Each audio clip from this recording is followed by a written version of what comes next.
James Cotter, Narration Reel. Red Dwarf, Infinity Welcomes Careful Drivers by Naylor.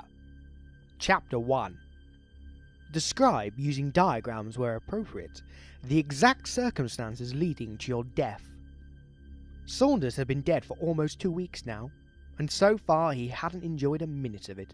What he wasn't enjoying at this particular moment was having to wade through the morass of forms and legal papers he had been sent to complete by the Department of Death and Deceased Rights. It was all very well receiving a 5-page booklet entitled Your Own Death and How to Cope with It. It was all very well attending counselling sessions with the ship's metaphysical psychiatrist and being told about the nature of being and non-being, and some other gunk about this guy who was in a cave but didn't know it was a cave until he left. The thing was, Saunders was an engineer, not a philosopher, and the way he saw it, you were either dead or you were alive. Stark by Ben Elton. Chapter 5.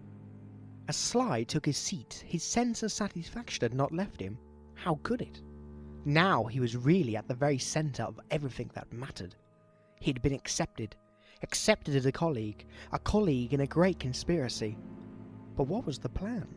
Sly had no idea for what secret and shadowy purpose the group had come together. Certainly to make money.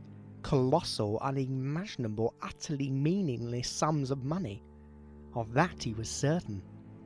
They were there to make money. He was wrong. But he had to wait to find out. For those slavering corporate predators prided themselves on being civilized.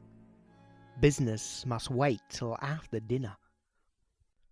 Doctor Who, The Stealers of Dreams by Steve Lyons. It was there again, at the foot of the bed. She could hear it. She tried to do as she'd been told. She gritted her teeth and closed her eyes and made a humming sound in the back of her throat to block out its shuffling and its scraping. She tried to focus on that, and on the drone of the nighttime traffic far below. It worked for a short time. The noise was cathartic. It made her feel brave, until she ran out of breath. The Boy in the Dress by David Walliams. Chapter 1. Dennis was different. When he looked in the mirror, he saw an ordinary 12-year-old boy, but he felt different. His thoughts were full of colour and poetry, though his life could be very boring. The story I'm going to tell you begins here, in Dennis's ordinary house, on an ordinary street in an ordinary town. His house was nearly exactly the same as all the others in the street. One house had double glazing, another did not. One had a gravel drive, another had crazy paving. One had a Vauxhall Cavalier in the drive, another a Vauxhall Astra.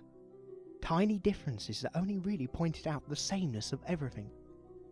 It was all so ordinary. Something extraordinary just had to happen. Red Dwarf, Better Than Life by Naylor. Chapter 2.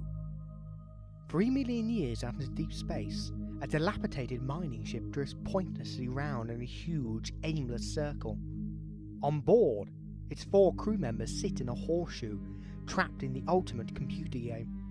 A game that plugs directly into the brain and enables them to experience a world created by their own fantasies. The game is called Better Than Life, and very few ever escape its thrall. Very few can give up their own personally sculpted paradise.